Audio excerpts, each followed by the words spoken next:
Écoutez, oui, merci beaucoup. Alors c'est vrai que c'est par Skype, donc c'est peut-être moins sympathique que ça aurait pu être si j'étais des vôtres à Lisbonne. Je le regrette beaucoup. Tout d'abord, je souhaiterais remercier profondément Robert Clapiche et Serge Kirsbaum pour cette invitation, et puis évidemment saluer tous les intervenants de Londres, avec un clin d'œil à Pascal Colombani, que j'ai eu le plaisir de rencontrer très récemment. Alors, pour parler de tous les effectivement le modèle d'innovation, notamment en Israël, par le biais de l'université, moi j'aimerais faire un retour un peu sur l'histoire, et vous m'arrêterez, hein, Henri, si vous considérez que je suis un peu trop longue, en mettant effectivement en mise en éclairage eh bien, cette université en Israël au service de l'innovation, et comment l'université en Israël lutte contre les fractures sociales et stimule l'ascenseur social dans ce pays. Alors, le Technion, vous l'avez dit, je le dirige à Paris depuis 10 ans maintenant. Le Technion, fondé en 1924, première université israélienne, école d'ingénieurs inter- et pluridisciplinaire qui forme ses étudiants à devenir des viviers d'idées et des entrepreneurs, des créateurs d'innovations concrètes, mais créateurs d'innovations concrètes qui s'exportent aujourd'hui dans le monde entier.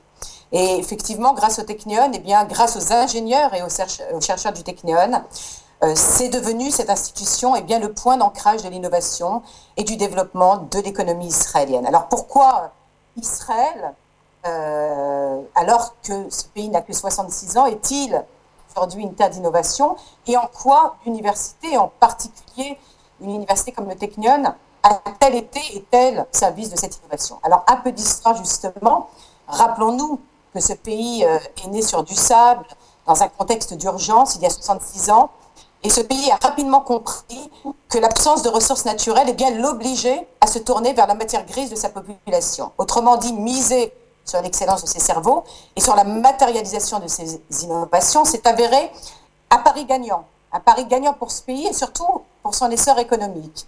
Alors évidemment, par quoi? Par cette culture de la prise de risque, cette culture du résultat inculqué dès le plus jeune âge aux Israéliens, et qui a permis en effet de voir éclore une nation d'entrepreneurs, une nation de créateurs. Alors, il est manifeste que cette culture de la prise de risque et de l'entrepreneurship a été d'autant plus rapide à développer qu'elle est liée au fondement même de la création et du développement rapide de ce pays. Cette nécessité absolue de tout créer dans l'urgence fut l'apanage des premières générations. La transmission du savoir, la transmission de l'éducation, la transmission de la connaissance, la formation à l'interdisciplinarité, et encore une fois, depuis le plus jeune âge, puis à l'université, fut définitivement une politique orchestrée de l'État, et ce, vers toutes les couches de la population, sans discrimination. Alors cette démarche demeure et à chaque génération évidemment amplifiée, ce qui est une carte maîtresse de la construction et de la croissance d'Israël.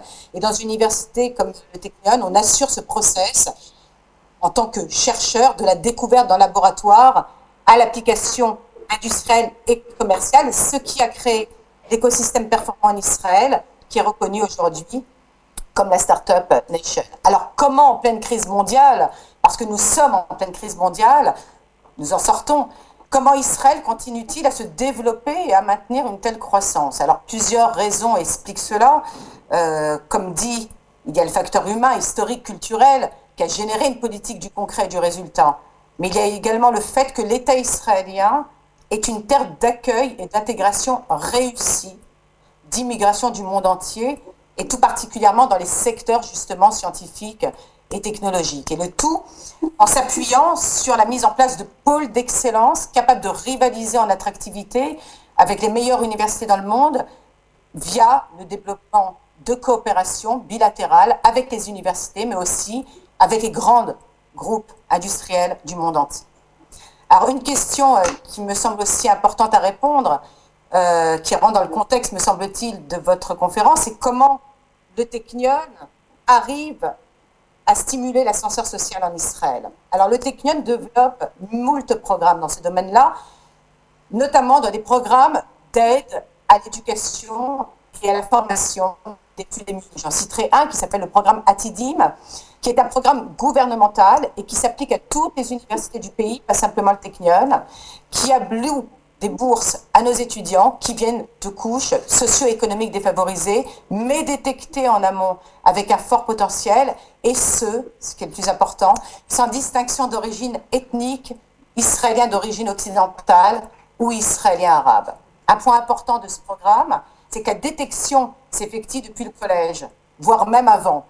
Nous allons chercher très très tôt les éléments à fort potentiel pour les mener à la connaissance et à l'éducation, pour les former à devenir des ingénieurs, mais surtout les innovateurs de demain, qui sont in fine les garants du développement et du progrès du pays, un développement et un progrès qui s'effectue de ce fait au bénéfice de tous. Et ce programme a été mis en place dans toutes les universités du pays et participe activement à limiter et à lutter contre les fractures sociales et favorise donc cet ascenseur social pour les Israéliens des couches défavorisées du pays. Permettez-moi de vous donner un exemple avec un peu de chiffres.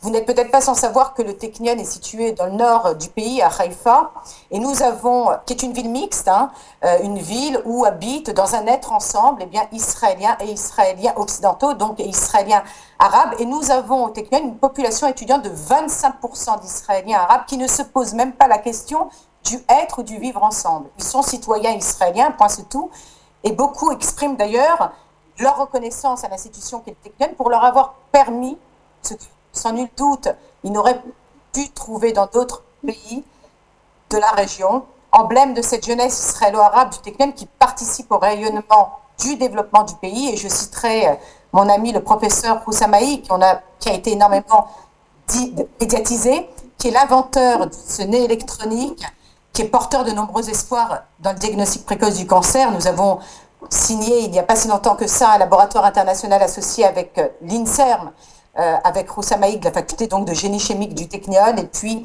Roussam coopère avec de nombreuses industries pharma ou non en France. Je citerai l'Institut Mérieux, je pourrais citer L'Oréal également.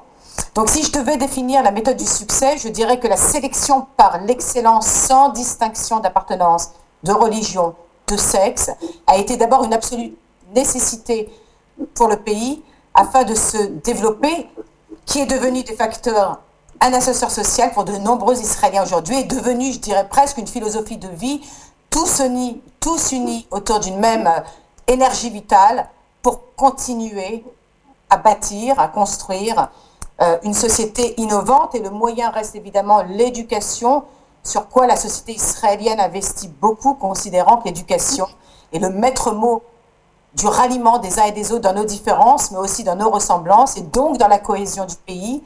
Et j'ajoute aussi la parité homme-femme dans la science et l'innovation, qui est également un objectif du Technion. Nous avons de nombreux exemples de chercheurs de grand renom à échelle mondiale, notamment dans les domaines des sciences de la vie et en physique quantique.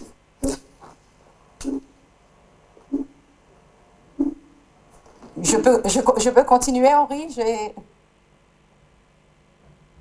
Nous avons quelques difficultés techniques qui m'obligent à ne pas être toujours devant l'écran. Oui, bien sûr, j'aimerais bien que vous continuiez, c'est tout à fait passionnant, donc allez-y, je vous en prie.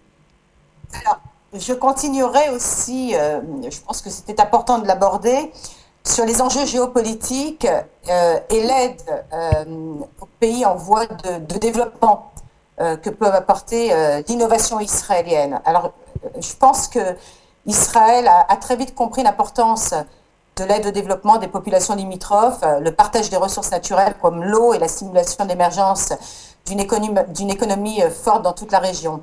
Alors évidemment, cela prendra du temps, mais plusieurs initiatives donnent déjà des fruits. Je parlerai de ce que développe le Technion en matière d'énergie renouvelable ou d'eau, qui sont vraiment des programmes d'envergure au Technion. Par exemple, au Grant Water Research Institute, qui est le centre de recherche sur l'eau le plus important au Moyen-Orient.